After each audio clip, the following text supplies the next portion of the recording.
Hello and welcome to the discussion on understanding the spoken discourse.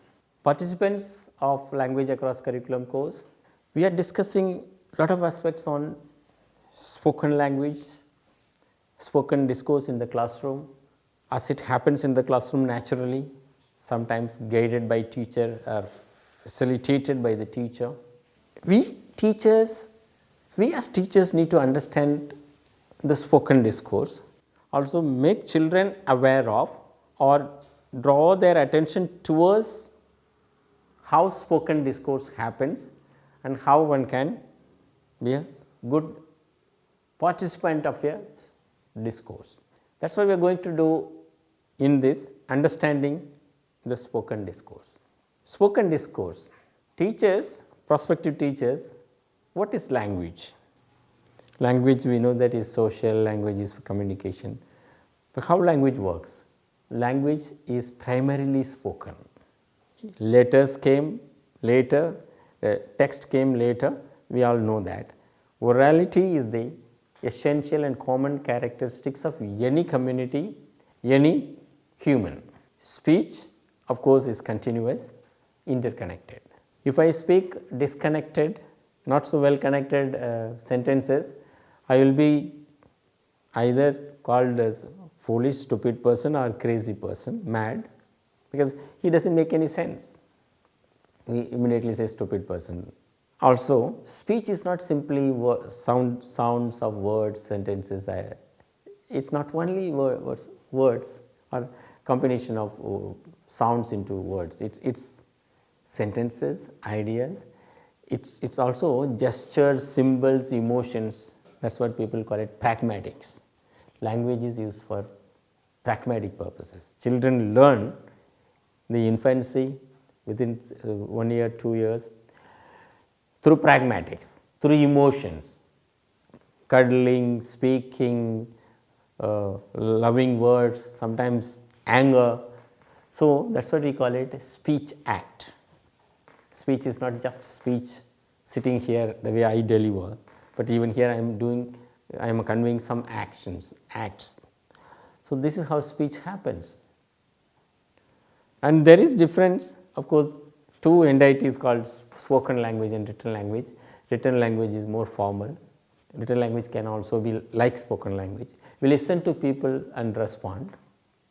We read to respond to the text in speech as well as in writing. We speak formally, informally and on occasions, and we speak to the occasion. Suppose you go to a marriage party, we speak differently. We go to a funeral, we speak differently. All of these occur in situations, contexts and with people. What else is involved in our spoken language? All those things I have just listed. Of course, there are two ways the speech happens. We speak to people by responding to them, wishing them. At least two people are involved in any speech minimum.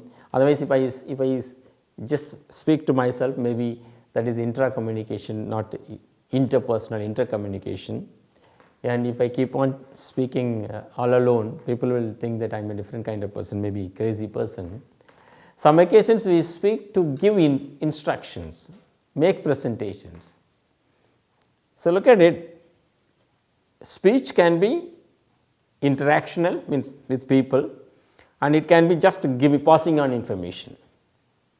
We interact, dialogue, we converse and we discuss with people, even quarrel with people. This is interaction. We transact. The circular says this, someone reads out to you. All members of staff of this department are required to submit their bills on something latest by Friday 4 o'clock. Information is in it, and some announcements, notice. So, how does the spoken language develop in children? Language competence depends on fluency, clarity, sensitivity, which gets honed over a time. You know that I am not speaking the way I was speaking as a child. I have improved my language. When I speak in a forum, or when I speak to my seniors, my own peers in office or in school, what I do is the language keeps improving to the occasion. So, language development happens engagement with language and language use over the time, and it gets honed, means refined. What is the key word? Engagement. What are we engaged with? When we use language, we engage with people, we engage with the language, we engage with ideas. All three have to go together. Sometimes we have no ideas, what can we speak? And language also cannot exist without any ideas. Even if you have to speak on no idea, the no idea is the idea. Suppose some say speak on nonsense. You have to make sense from nonsense. So, engagement with the idea, people and language. Look at it. What are the features of spoken discourse? Okay. When I read out, let us say that these are the slides of this. We listen to people and respond, it's complete thing. But when I do a discourse, dialogue with people, it's not necessarily complete sentences, phrases. Suppose when say you go out, even I will say could you borrow your pen? Can I borrow your pen? You say have it.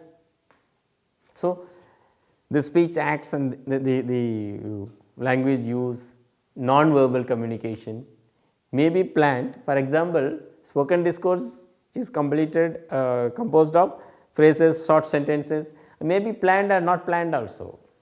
In a conversation, has more generic words as compared to written language. And look at it, when I speak, I speak general words.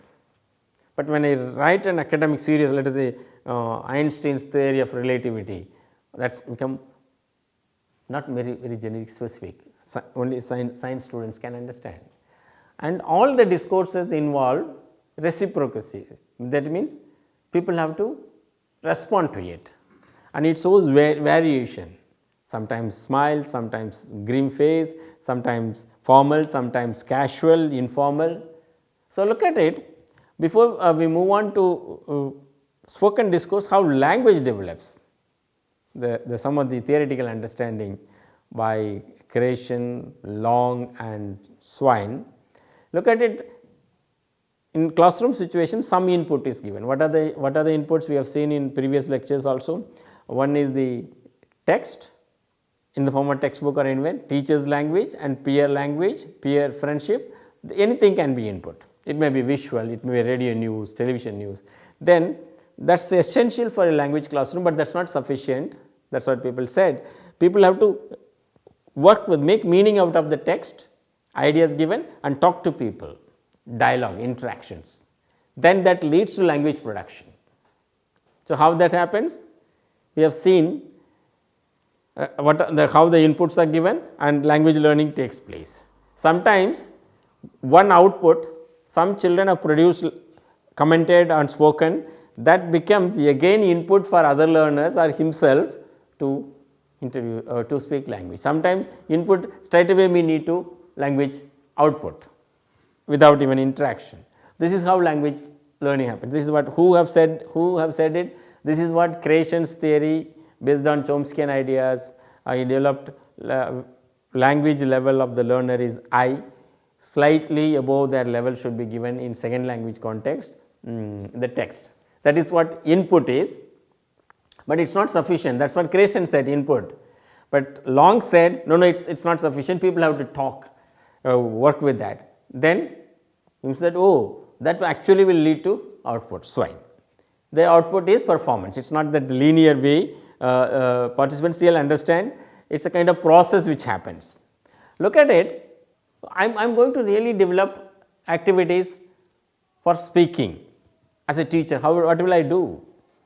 Select a text and based on which develop speaking activities. Let NCERT textbook, language textbook, you must have noticed in some classes what we have done is having read 3 paragraphs or 2 paragraphs, one idea of the story, the oral comprehension check. Children have to read the questions and discuss among themselves. Then information gap activities. It is very popular and very effective for language learning as well as any learning, kind of gap filling, close kind of activities in which every fifth word, fourth word is dropped for language learning. Some important ideas in science experiments, reaction, how it happens is given as blank, and children have to supply based on that. And of course, discussion is the most common thing, but how children are learning to discuss is important. Gentle encourage. Your teacher gives something, then children keep asking something. So, out of curiosity, and grand conversation, come on, let us sit and dialogue. Here is a topic like group discussion nowadays in companies one, how good the person is in negotiation. And sometimes you must have noticed in civil service examinations and other examinations, one particular idea is given, concept is given, people have to give 2 arguments in favor, 2 arguments against, but that argument has to be sound and structured. I am saying environment is in danger, say yes, 2 points, no, 2 points. Nuclear energy efforts, nuclear testing is not required, you can close down all the nuclear stations, power stations, give 2 points for, 2 points against. So, then what happens, speaking becomes serious. Then across the curricular activity for pronunciation, say it right, some of the words. So, psychology, psychological, give the words ending with LOGY, then learners can pronounce it correctly. Look at it, there are many things one can imagine and devise activities. Dear participants, I am going to give you 2 such some activities to generate speaking. Here is a sequence from a story with 1, 2, 3, 4, 5, 6, 7, 8 frames. I am going to give you maybe 1 minute. You have to produce 5 sentences for each frame. Participants, look at it, if you give it to in class 7 or even class 4 or class 10 children, that there are 4 children in a group, each one has to describe one frame with 5 sentences, there is a binding, it may be in any language. So, they will be observing there and take turn and describe the story.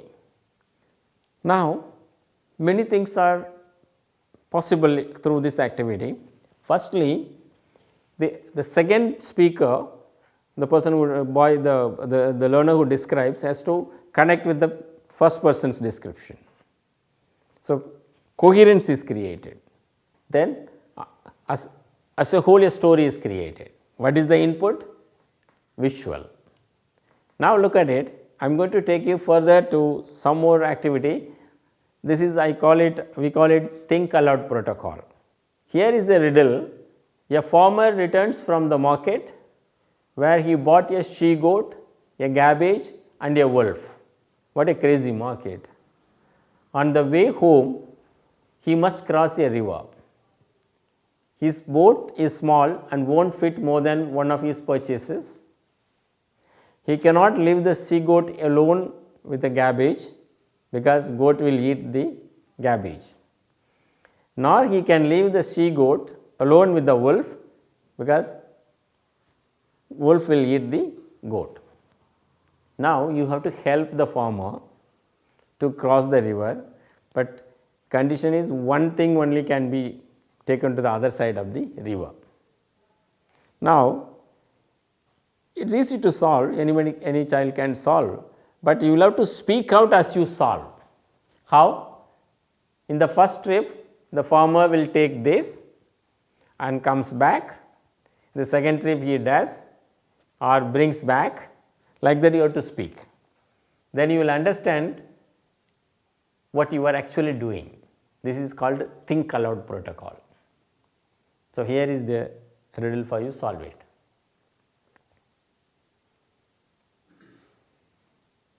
Next, again another riddle, slightly difficult. Parents with 2 children, a son and a daughter, came to a wide river. There was no bridge there. The only way to get the other side of the river was to ask the fisherman if he could lend them his boat. However, the boat could carry, however however, the boat could carry only one adult or two children. How does the family get to the other side and return the boat to the fisherman? Again, you have to use first trip, second trip and speak to yourself. As you solve it, you speak yourself. This is called think aloud protocol.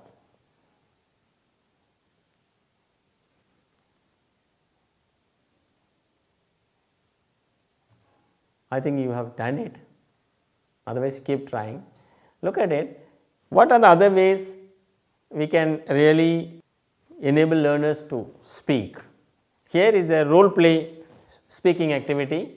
Your father, your mother, a class 12 student, her teacher, a neighbor are to play their role in a discussion on the excess use of mobile phones by young people.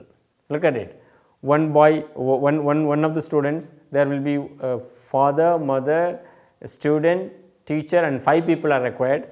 Make 5 people group and assign them the roles. You are the father, you are the mother, you are the student, you are the teacher, you are the neighbor. Now, tell them what kind of language each one will be using. You may even give clues in writing. You are the father, you speak like this. You are worried about your child's excess use of phone. Mother is also worried, but she wants to support the child to some extent. And teacher is of course very strict. Neighbor is considerate.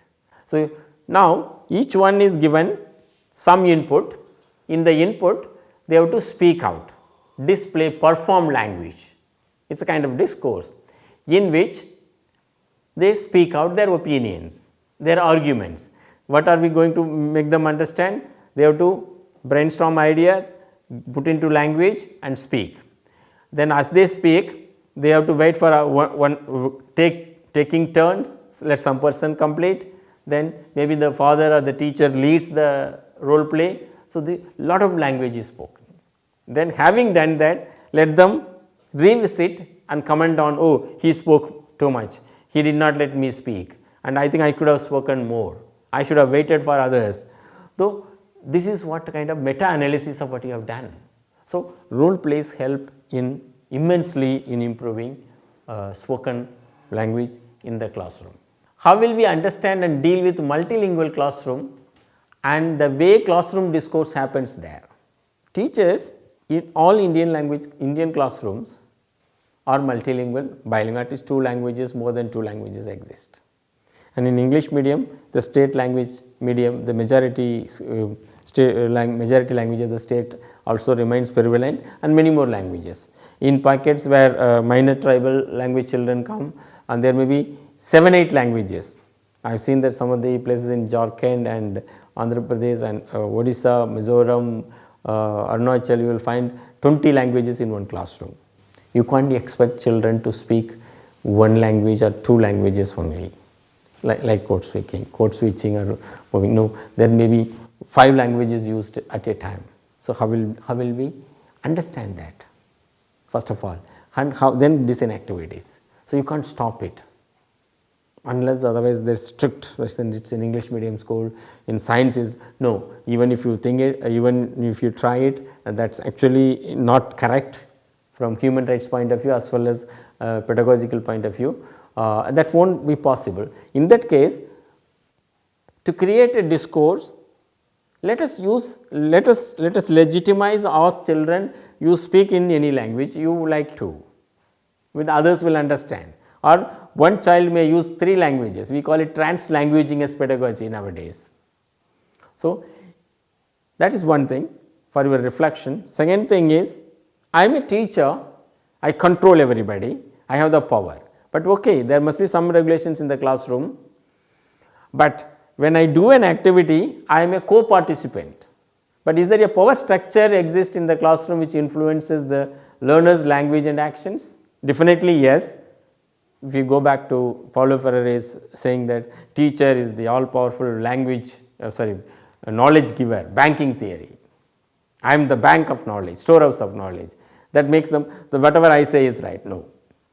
So, when you design an activity, please reflect on that. Then look at it, informal language versus formal language. In a discourse, in a spoken performance, dialogue conversation,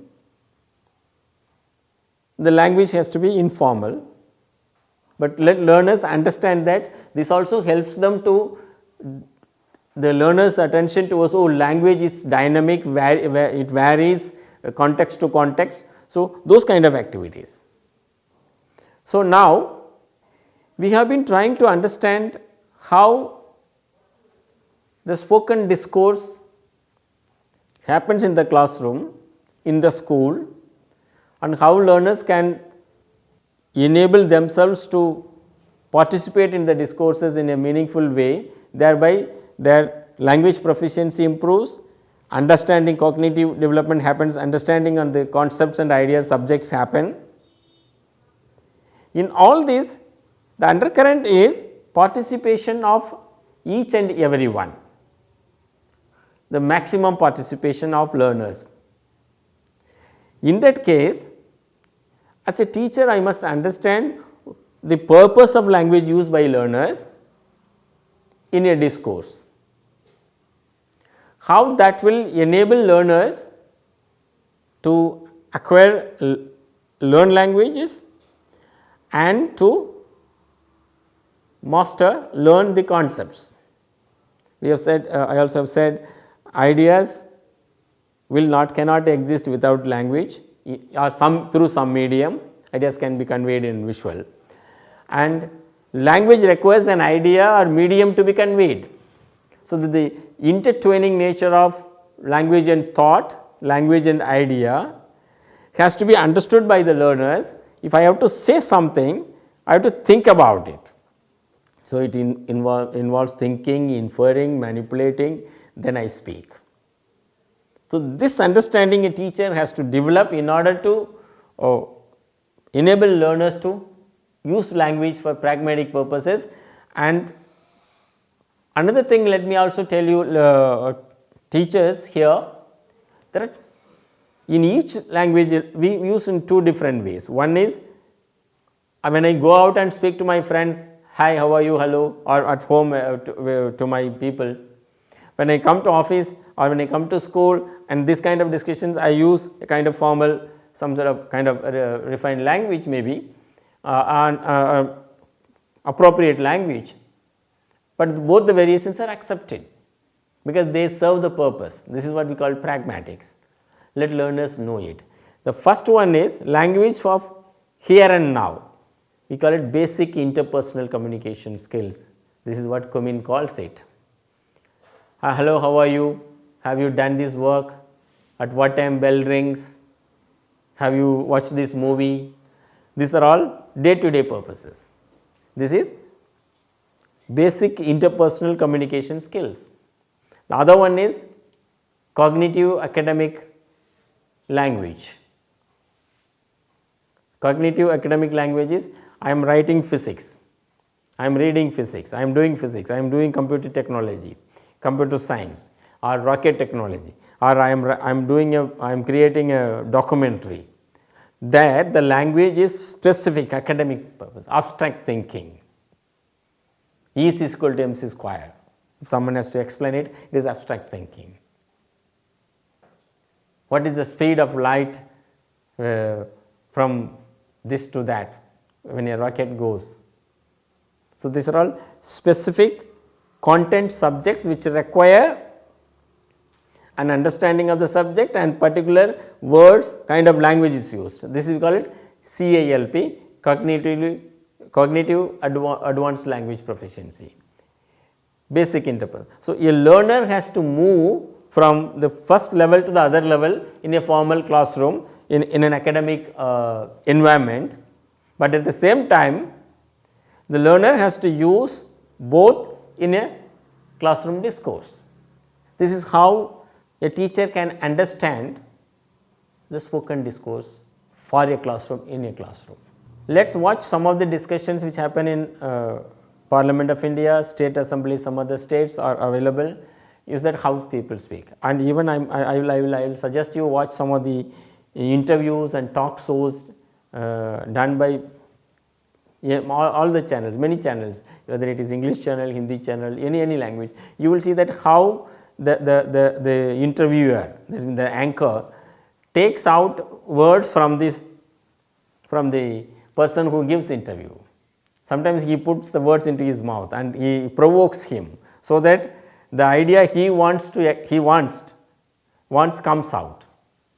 So, this is what a kind of engaging dialogue discourse, and you may have watched simply lecture, maybe religious lecture or political lecture or literary lecture by poets or religious leaders or political leaders. There also you will see that they are creating a stories after stories, and they create a discourse which occupies our mind, the listener's mind. This is how a classroom teacher has to understand spoken discourse and create activities like the way some of the things we have seen here. You can watch them, the think aloud protocol activity of riddle and the picture. You have seen that just describing it is like in the good old days picture composition, but I am using it for speaking rather than writing. Then how a teacher can analyze the textbook activities and convert into other form of activities. All right, I am going to recapitulate and give one task for you. First is understand spoken discourse is dynamic, varied, and it can be generated through various inputs, and language is basically informal speech. Then also devise and design activities in such a way that learners do it in groups and participate. That is what participants. Let me give you a task. Do a task. Design some speaking activities following the way I suggest. Provide an input to the speaking activity across the subject. Pick up one speaking activity. So, let me say that is for social science. Ask them to visit some of the old buildings of the village, maybe a temple, a mosque, a church or something, maybe the Panchayat union building, office building, or one Jamindar's building or landlord's building, anything, some monuments. Collect them, let children go in groups, and there may be a river, a canal passing through, there may be a small, what do we call it nowadays, bed dam like things, or go and talk to the village elders, old people, grandfathers, how agriculture was 50 years ago, how politics was, who was their political leader. Then make them into groups and send them, then let them come back to the class, discuss what and all they brought. They may discuss in their language, English. Then set time and goal. What you are going to do is, you are going to write, speak, discuss among yourselves and present to the whole class, or write in 2 pages, 3 pages, whatever you have done during your visit to the school. This kind of one kind of activity. Another is, what we have done in some places in Karnataka was, we have asked children to explore their own history, one's own history, and we asked them, their father and mother they know, their brothers and sisters they know, grandfather they know, their brothers sisters to some extent, grandfather's father most of them do not know, even I do not know. Then I told them, you go to the elders in the village, talk to them, find out the village has any great events happened and about your grandfather. Then some of them were able to trace their previous 5th generation, 8th generation people, from where they came, from where they came, how they have done. So, many such things. So, dear participants, it is in your hand to create a spoken discourse in the classroom.